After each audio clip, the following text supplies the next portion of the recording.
I'm like, I still got my hands in the air. I said, no, I just got shot. So I'm like, sir, why did you shoot me?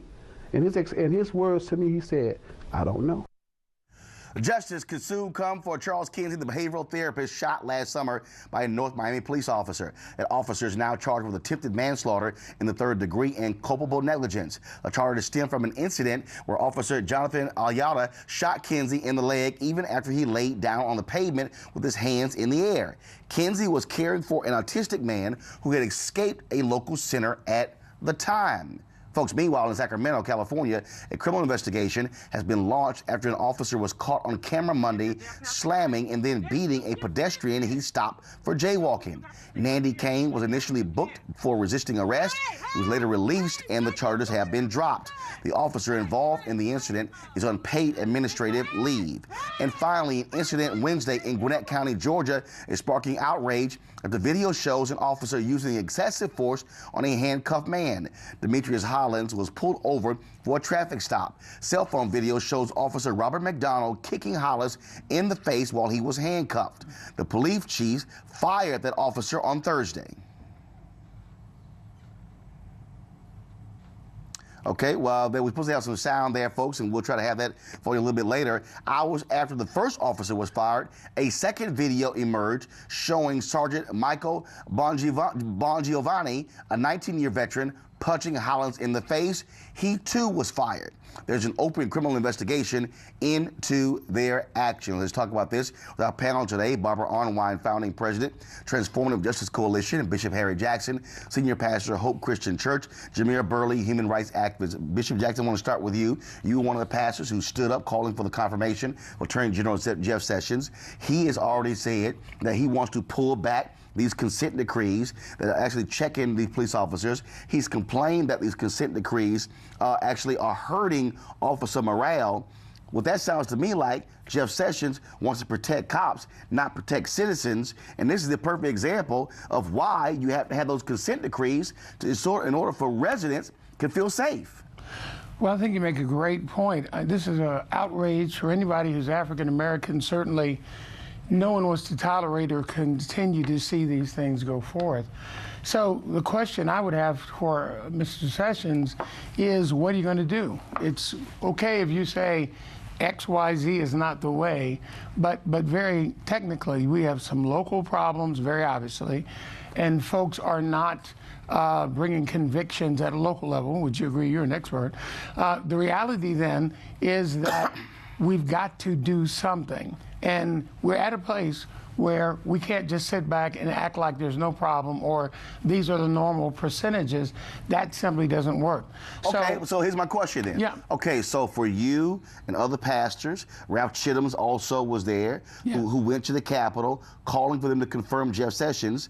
Are y'all going to challenge Jeff Sessions? Are y'all going to say, wait a minute, we stood up for you. We said that you should be confirmed, yes, that you would be fair. And for him to come out and literally go against the Baltimore consent decree, even though a judge ignored it, for him to go in front of states' attorney generals and say, we need to pull back from these consent decrees because it's hurting officer morale. And then Jeff Sessions also flat out said that we're going to have a review of all Obama consent decrees. That sounds to me like the AG is protecting and serving cops, not protecting and serving American citizens. It does sound like he's being politically motivated instead of solution motivated. So yes, I want to talk to him about that, as well as the whole issue of what we generally call criminal justice reform. We have so many issues with black people, Hispanic people, and the police, and criminal justice. But he's already, but Bishop, he's also already called for pulling back from the Eric Holder decision in terms of prosecuting nonviolent drug offenders as well. And so again, you know, first of all, I would love for y'all to have a meeting. I want to be notified of the meeting. But to me, this is an example of, if you stand up for the man, and he talked about in his confirmation hearing, yes, all, you know, civil rights, he's supportive of these things, but his actions as Attorney General show he is not. In these three cases here, are indicative of the problem. And when this Justice Department says they want to stand up, frankly, stand up for cops, not citizens, as a problem, it's no different than yesterday. We discussed civil asset forfeiture, and Donald Trump, the president, sat there with various shares and said, oh, the only people who are against civil asset forfeiture are bad people. This is an administration that flat out has said they do not care about civil rights and criminal justice. And to me, there's no way in the world, if I stood up for them, that I could be silent. Well, I hear you. So we have to do some things, those of us who felt like it was not correct to call a man a bigot on prima facie basis. But the reality now is he's got responsibility to uphold the justice of the land. You're in the seat, and we have to hold him accountable. Barbara? Listen, bottom line is Jeff Sessions needs to be impeached. He's wrong on private prisons, wrong on voting rights, wrong on calling immigrants filth, wrong on the position on consent decrees, wrong on the war on drugs, being redoled, as I call it, rebooted. This man has just shown us that he's wrong. He's everything we said and worse. And why he should not have been confirmed. He lied to the Senate Judiciary Committee. It is time for this man to be impeached. But and I think on the police, the issue on the police is the only good news that I heard out of all these reports. Fired is good, but where's the charges? I think we got to make sure that those charges happen. The situation in Florida, good. At least we have charges there. Sacramento, administrative leave's not enough. We need to see some firing, and we need to see charges. That's the bottom line. Jameer, this is again a perfect example. First of all, black folks should not be the only one outraged by what we see. Everyone should be. Anybody who cares about their rights should be outraged. And these examples, like for instance, okay, you see Sheriff David Clark. Oh, he runs his mouth all the time. Won't say jack about these cops. Yeah. Won't say jack about their actions. But any other time, oh no, cops have a hard job, and it's a difficult job, and we really need to be, focused on and making them feel better. And their morale is bad. Hell, the morale for regular citizens is bad when you might get punched in the face or kicked for jaywalking. So that's my main concern, and I think the world would be much better if we just listened to black women, because Coretta Scott King told us exactly what Jeff Sessions would do, which is absolutely nothing. This is actually what he believes. He's more pro-police, less pro-community building, and I think we already have had 266 police shootings and police killings so far this year in 2017, and yet the president has said nothing. Jeff Sessions has said nothing, has done nothing. And so I think what really needs to happen is, while we hear some police officers are getting fired or being laid off or actually on suspension, this is systemic problems that actually points to much larger issues that allows police officers to think that they can go around kicking, using excessive force, and actually not be Bishop, go ahead. Yeah, I agree with her. I think the systemic problems have to be addressed, and it's not just at that office, it's all the way through. My own father was threatened at gunpoint by a state trooper.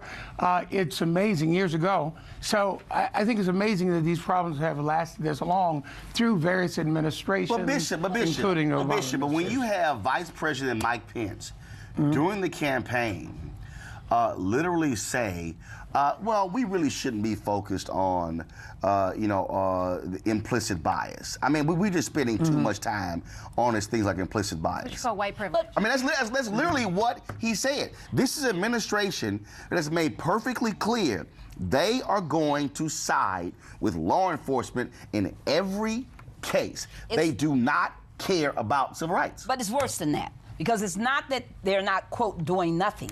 The problem is that they're sending an active message to police units and do whatever you want. Right, and we're going to defend you. We're going to help take care of you. We're not going to prosecute you. That's the message, and that's what's wrong. That's why we're seeing all of this recurrence. All of a sudden, all these officers feeling empowered to beat black men and women. Because when you look at that picture out of Sacramento, you immediately think about Miss Pinnock, who was beat by the state police in California. This is a problem. And Jeff Sessions is leading the charge of saying, police officers, you can do as you want because we got your back. That is unacceptable. That's unacceptable. That, I don't go along with well, that. He talked about local. Let's go local. Bishop, go ahead, Bishop, go ahead. Let's go local as well. I'm just saying it's not going to stop just by touching Sessions alone.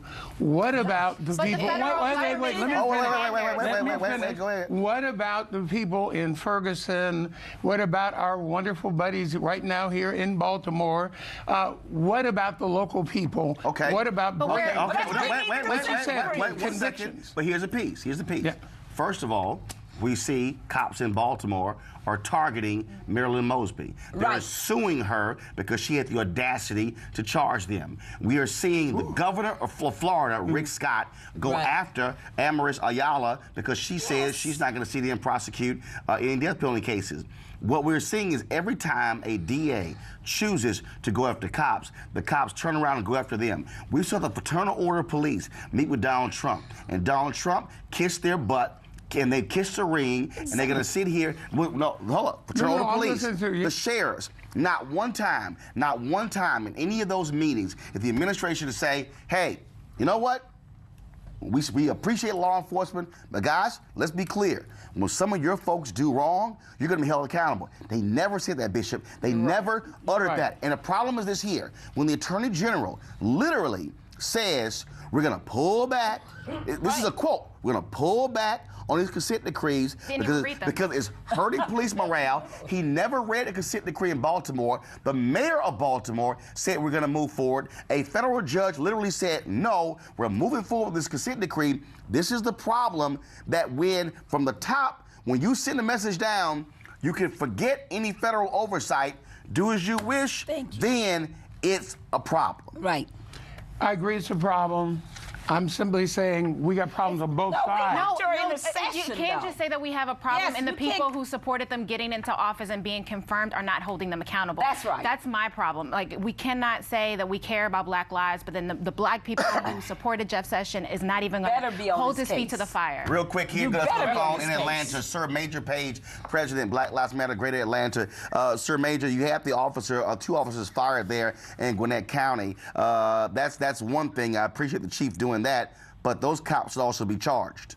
Yes. Absolutely, Roland. Thank you, first of all, for having me on the show. And so are you and others pushing for the DA there to charge those officers? Absolutely. I think that's our obligation as a community. So certainly having these officers fired is one thing. First, they put them on paid administrative leave and said, we're just going to take their gun. We're going to take their gun. We're not going to let them be police officers on the street pending the investigation. But, you know, the streets cried. The internet went crazy thanks to the media partners and folks like Roland. The department said, listen, we don't want this. We don't want these problems.